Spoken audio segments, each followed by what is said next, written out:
हम लोगों ने जो टेस्ट लिया था उसमें ये जो क्वेश्चन नंबर 17 है ये मैक्सिमम लोगों का डाउट था।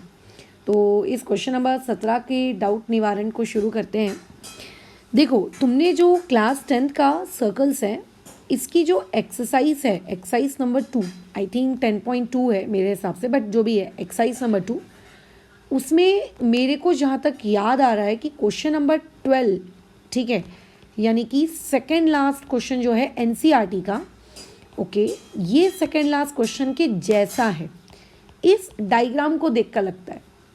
बट जब आप गिवन इन्फॉर्मेशन को थोड़ा ध्यान से पढ़ते हो तो नहीं, ये गिवन इन्फॉर्मेशन आपके एनसीईआरटी के सेकेंड लास्ट क्वेश्चन से मैच नहीं करती। हमें ऐसा लगता है कि यार इससे वैल्यू तो बदल दी होगी, क्या फ़र्क पड़ता, नहीं, बट यहाँ पे बहुत सारा चेंज आ जाता है। तो इसी की वजह से तुम में से बहुत सारे लोगों से ये सवाल नहीं बना। तो देखते हैं कि आखिर ये सवाल आप लोगों के एनसीईआरटी के जो क्वेश्चन नंबर 12 है उससे किस तरीके से अलग है और इसे अप्रोच कैसे करना है। ठीक है, ये काफ़ी इम्पॉर्टेंट सवाल है, इसका तुम्हारी नोट्स कॉपी में होना बहुत ज़्यादा ज़रूरी है। क्या बोल रहा है इस सवाल में उसको ध्यान से देखोगे। एक सर्कल एक ट्रायंगल के अंदर है, ठीक है, उसको टच कर रहा है, ओके। तो मेरे हिसाब से जितनी सर्कल्स तुमने अभी तक पढ़ी है उसके हिसाब से तुम्हें इतना तो पता होगा कि पॉइंट बी एक एक्सटर्नल पॉइंट है, तो उस एक्सटर्नल पॉइंट से टेंजेंट्स इक्वल होंगी, यानी कि ये वाला बी ई और ये वाला बी डी आपस में इक्वल होगा। सिमिलरली सी एक एक्सटर्नल पॉइंट है, यहाँ वाला सी ई और ये वाला सी एफ इक्वल होगा। सिमिलरली ए एक एक्सटर्नल पॉइंट है, ये वाला ए एफ और ये वाला ए डी आपस में क्या होगा, इक्वल होगा, बराबर, ठीक है। अब देखो यहाँ पर हम लोगों को गिवन इन्फॉर्मेशन क्या है। गिवन इन्फॉर्मेशन है कि ये जो कंप्लीट ए बी है, ये कंप्लीट ए बी आपको दिया हुआ है 12। ये जो कंप्लीट बी सी है, ठीक है, पूरी की पूरी ट्रायंगल की साइड है कंप्लीट बी सी, ये आपको दी हुई है 8। और ये जो कंप्लीट ए सी है ये आपको पूरा का पूरा कितना दिया हुआ है, 10। ठीक है, जब हम एनसीईआरटी का वो क्वेश्चन नंबर 12 सॉल्व करते हैं ना, उसमें क्या होता है, आप लोगों को वो जो छोटे छोटे टेंजेंट्स वाली लेंथ है ना वो भी दिया हुआ रहता है, जैसे कि बी ई दे देता है, कभी सी एफ दे देता है, लेकिन इस बार उन टेंजेंट्स की इस पर्टिकुलर क्वेश्चन में एक भी वैल्यू नहीं दी है। और जब हम एनसीईआरटी का क्वेश्चन नंबर 12 सॉल्व करते हैं ना तो उसमें ये ट्राइंगल की टोटल तीनों की तीनों साइड ही देता है, उनमें से कोई एक ही साइड देता है। तो इस बार ये क्वेश्चन किस तरीके से खास है कि इसने ट्राइंगल की तीनों साइड्स दे दी और आपको वो जो छोटी छोटी लेंथ्स हैं टेंजेंट वाली वो उसने कुछ भी नहीं दी। अब इस सवाल को अप्रोच कैसे करेंगे, बहुत ही सिंपल है, इसमें कठिन कुछ भी नहीं है। कंसेप्ट वही एक लगेगा कि एक्सटर्नल पॉइंट से टेंजेंट ड्रॉ कर रहे हो तो इक्वल होगी, ख़त्म बात। तो बी और बी डी आपस में इक्वल होगा, तो मैंने इसको मान लिया एक्स। सी ई और सी एफ इक्वल होगा, इसको मैंने मान लिया वाई। ए एफ और ए डी इक्वल होगा, इसको मैंने मान लिया जेड।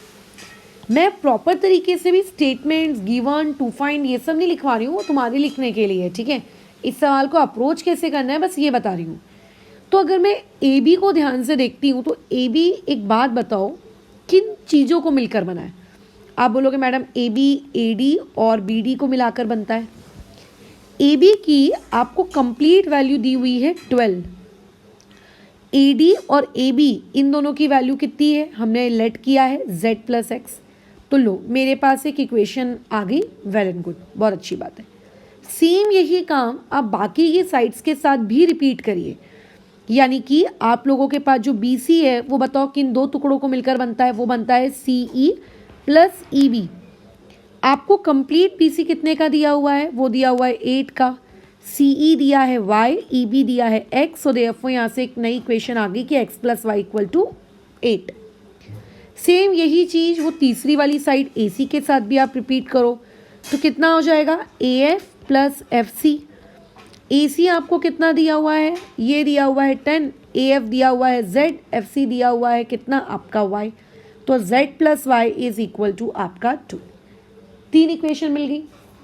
अब इन्हें सॉल्व करना है। कई बार कैसा होता है कि आप ये 3 इक्वेशन बना तो लेते हो बट इसके आगे कैसे सॉल्व करना है इसमें अटक जाते हो कि अरे यार ये तो सॉल्व ही नहीं हो सकता है, ऐसा तुम्हें लगता है। बट ध्यान रखना, जब भी आपके पास 3 इक्वेशंस हैं और आपके पास अगर 3 वेरिएबल्स हैं, जैसे कि इस क्वेश्चन में इक्वेशन भी 3 है और वेरिएबल्स भी 3 है, एक्स वाई जेड, तो इन्हें बहुत ही आसानी से सॉल्व किया जा सकता है। कैसे? आपको नॉर्मल एलिमिनेशन मेथड आती है ना सॉल्व करना, बस उसी तरीके से क्या करें, आप कोई भी 2 इक्वेशन को चूज़ करो और उनमें एलिमिनेशन लगा दो, कोई भी 2, जैसे 1 2 2 3 1 3, कोई भी 2। तो मैंने क्या किया, इक्वेशन नंबर 1 कंसिडर की और मैंने इक्वेशन नंबर 2 कंसिडर की, और मैं चाहती हूँ कि मैं इन दोनों इक्वेशंस के बीच में एलिमिनेशन मेथड लगाऊं। ठीक है, तो क्या देखने को मिल रहा है कि इक्वेशन नंबर 1 में भी x है, इक्वेशन नंबर 2 में भी x है।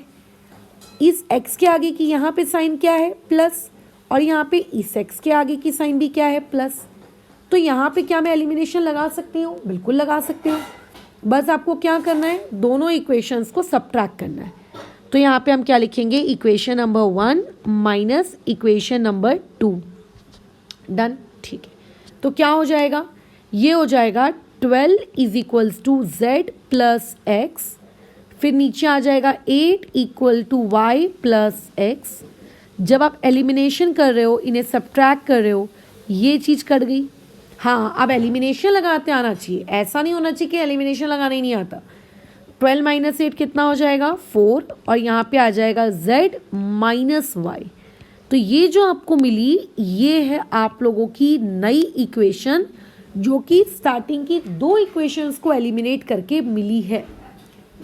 अब कई बार हम लोग इतना काम कर लेते हैं और इतना काम करने के बाद हमें लगता है कि अरे यार अब भी आंसर नहीं आया, क्योंकि ना तो z की वैल्यू पता है ना x की वैल्यू पता है।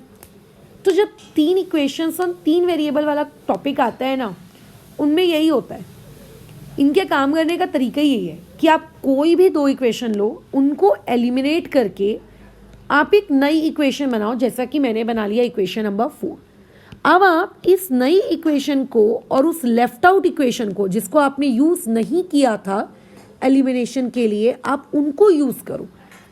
अच्छा, यानी कि मुझे अब इक्वेशन नंबर 3 पे फोकस करना है और इक्वेशन नंबर 4 पे फोकस करना है, और मुझे ये अब ये डिसीजन लेना है कि अब मैं इन दोनों इक्वेशंस का क्या करूं।